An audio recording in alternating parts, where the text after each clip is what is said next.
그리고 선생님이 이제 분수비법 얘기를 또 하다가 여기까지 얘기가 나왔는데 정사각형 모델 이야기 하다가 우리 여기까지 얘기가 나왔는데 이 책을 이제 사실 엄마들이 주로 사시잖아요. 이것도 일종의 문제집이라고 우리가 생각할 수 있으니까요. 네, 문제집이에요. 네, 문제집. 네. 근데 일반적인 문제집하고 좀 다르지. 그러니까 보통 엄마들이 생각하는 문제집은 뭐 유형, 개념 뭐 이렇게 쭉 있고 문제가 또 되게 많아. 근데 이거는 여러분 보시면 아시겠지만 문제가 그렇게 많지가 않아요. 이거 작정하고 풀면 이거 하루 이틀이면 다 푼다? 근데 이게 어쨌든 문제집이거든요. 그럼 이거를 엄마들이 이제 샀어. 그래서 이제 아이들이 하고 이걸 같이 할 때, 이것만큼은 꼭 생각하고 하셨으면 좋겠다. 그런 부분이 있을까요, 선생님? 저는 이제, 우리가 이제, 우리 아이들이 기계가 아니잖아요. 그렇죠. 예, 그래가지고, 이제 아이들마다 그 어떤 성향이나 그런 게 좀 달라요. 네. 근데 어떤 아이는 이거를 앉은 자리에서 정말 한 권만 할 수가 있어요. 그때 할 수가 있어요. 근데, 이 책을 샀는데, 하루 만에 다 풀면, 아깝잖아요. 그렇지, 엄마 입장에서. 중간에 잘라가지고, 이렇게 하시는 분도 계시고, 그 다음에 이거를 이제 나누기를 해요. 몇 쪽이지? 나누기 해가지고, 하루에 뭐 3쪽씩 이렇게 하는 분들. 여기 나눗셈 있어요. 네, 그런 게, 그러니까 이 쪽수를 나누기를 해가지고, 하루에 뭐 책을. 3쪽씩, 4쪽씩 이렇게 하는 경우가 있는데, 저는 그렇게 기계적으로 나누는 것보다는 아이가 어떤 거에 대해서 이렇게 통달을 할 때, 쭉 가서 그 자리에서 이렇게 다 깨닫는 순간이 있을 수 있거든요. 그래서 그거를 이렇게 기계적으로 나누지 말자. 일괄적으로 나누지 말고 이제 아이가 우리 아이는 이걸 봤을 때 그냥 날마다 조금씩 하는 편이다. 그러면은 그 아이가 하는 걸 맞추는데 하다가 어느 날은 좀 덜 하고 싶고 어느 날은 내친 김에 쭉 나가고 싶단 말이에요. 그래서 그거를 인위적으로 자르지는 말았으면 좋겠다는 것을 꼭 말씀을 드리고 싶어요.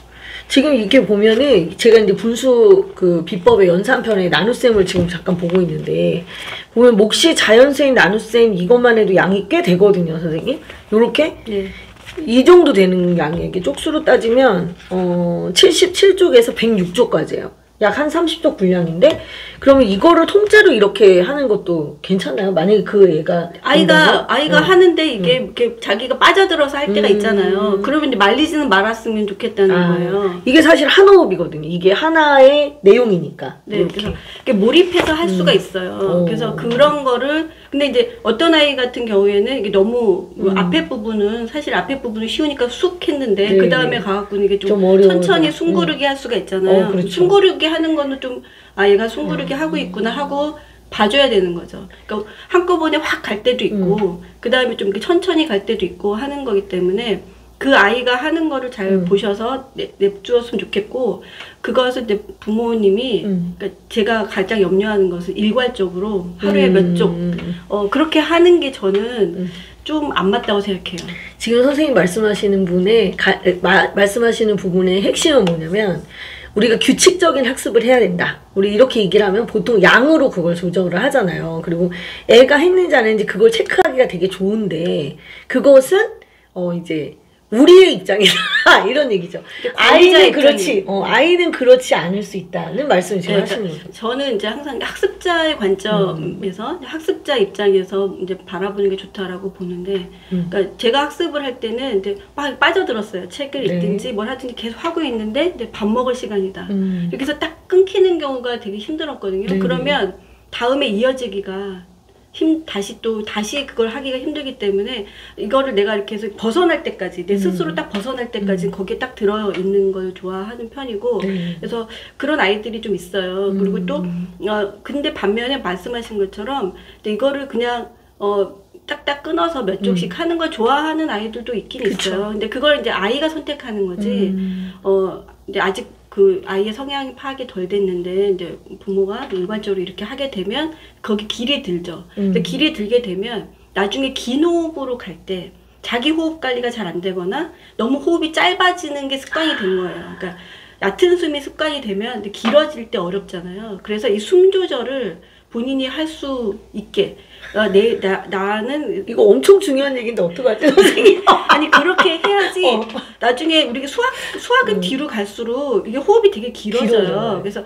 근데 그거를 자기가 감당을 할 수가 있고 그 조절을 자기가 할 수가 있어야 되는데 너무 어렸을 때 이거를 짧게 끊어 놓으면 근데 그거 갈 때 감당이 안 될 수가 있고 이제 진이 빠질 수가 있죠. 그래서. 이게 이제 어떻게 보자면 엉덩이 힘인데 누가 너한테 엉덩이라기보다는 이제 집중력이죠. 근데 어떤 분들은 이렇게 생각하죠. 오랫동안 앉혀놓으면 그 집중력이 길어진다고 생각하는 분들도 있거든요. 근데 선생님 말씀은 아이가 집중 있게 뭔가를 하고 있을 때 그거를 끊고 이거 할 시간이 다 끝났어라고 하는 것 자체에 집중력을 끊어놓고 걔의 집중을 짧게 만드는 그게 이제 습관이 돼버릴 수 있다는 거죠. 그렇죠. 너무 짧게 하게 물론 어렸을 때는 좀 짧은 편이지만 그래도 네네. 너무 짧게 길들여져 버리면 이게 되게 수학이 갈수록 길어지잖아요. 했을 때 부담스러운 거예요.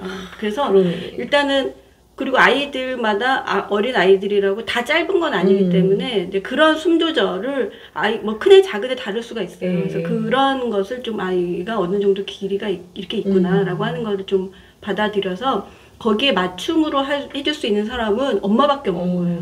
선생님이 그렇게 관찰을 해야 되겠다. 그렇죠. 선생님이 그렇게 하기는 어렵고 선생님보다는 또 엄마가 더 많이 관찰을 하니까 그래서 저는 이거를 이렇게 그 아이가 할 수 있는 데까지 하고 개념편 같은 경우는 앉은 자리에서 끝낼 수도 있어요. 근데 이게 좀 그리고 또 어떤 책은 뭐 어떤 문제집이든 학생이 하다가 안 하는 경우도 있어요. 중간에 많은 경우도 있는데 그걸 억지로 풀게 하는 분들도 있거든요. 근데 저는 나중에 풀 수도 있고 나중에 이제 그냥 뒀다가 지금은 아니다. 지금 부담스럽고 그럼 나중에 다시 뒀다가 풀 수도 있는데 그거를 한번 꺼내면 시작을 했으면 어떻게든 끝내려고 하는 게 좀 있어요. 근데 그런 분들이 좀 있어요. 엄마들이 어른들 중에. 근데 그러면 좀 그렇게 해서 얘가 끝내는 게 얘한테 도움이 될지. 책만 끝났어. 그럴 수도 있겠네. 그렇게 끝내는 과정에서 얘가 겪게 되는 그런 뭐 분노라든지 막 그런 막 너무 싫고 하는 것들이 나중에 부작용으로 올 수가 있으니까 그 비교를 하는 거예요. 얘가 이걸 끝까지 했을 때 느끼는 수학에 대한 혐오가 클까?